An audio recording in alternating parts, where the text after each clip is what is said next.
Assalamualaikum warahmatullahi wabarakatuh. First, let me introduce myself. My name is Adin Adistiatala. Today, I want to explain about the parts of lexical relation, synonym and antonyms. Semantics, as a science about the meaning of words, has lexical element as a result of the relationship meaning. Here, the relationship of words, phrases, and even sentences that are related to each other can reflect the expansions, similarities, contradiction, and scope of meaning.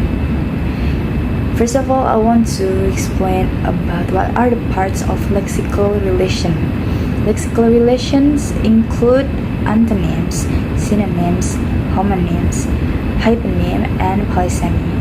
In this presentation, I will explain more about synonyms and antonyms. Of course, you are familiar with synonyms. The words of synonyms comes from the ancient Greek. Onoma means name, and syn means with.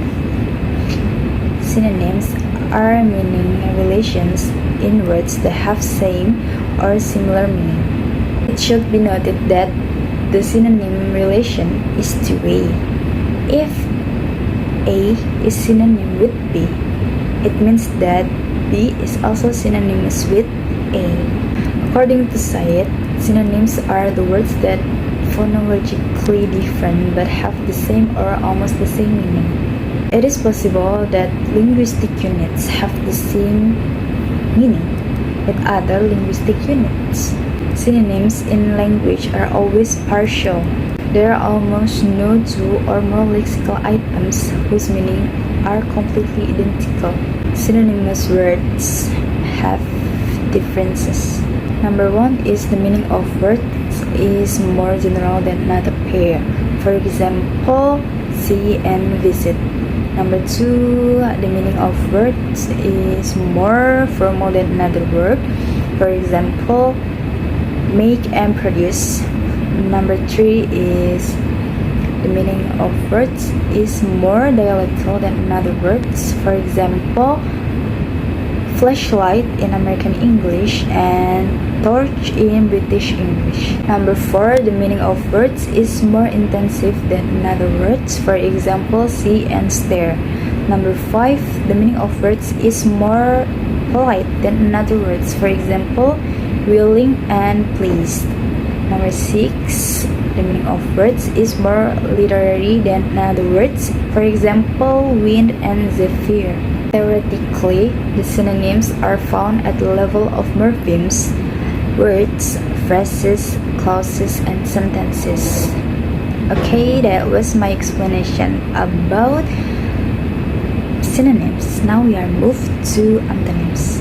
The opposite of synonyms are antonyms whose meanings are contradictory. The word antonyms comes from the ancient Greek. Onoma means name and anti means against. Traditional terminology explains that antonyms are words that have the opposite meanings. Furthermore, Syed mentions 5 types of oppositions. Number one is simple antonyms.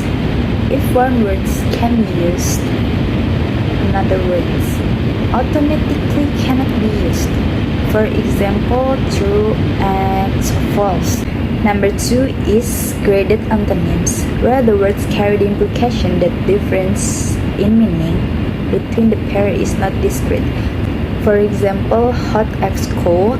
The three is subversive, is a relationship that describes a movement.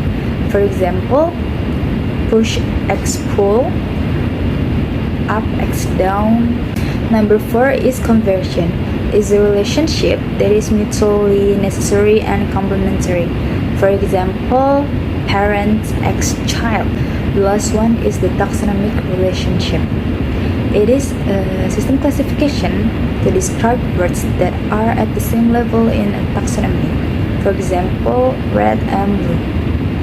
Okay, thank you guys. That was my explanation about synonyms and antonyms. If there are any mistakes or shortcomings, I apologize. Thank you for your attention. Wassalamualaikum warahmatullahi wabarakatuh.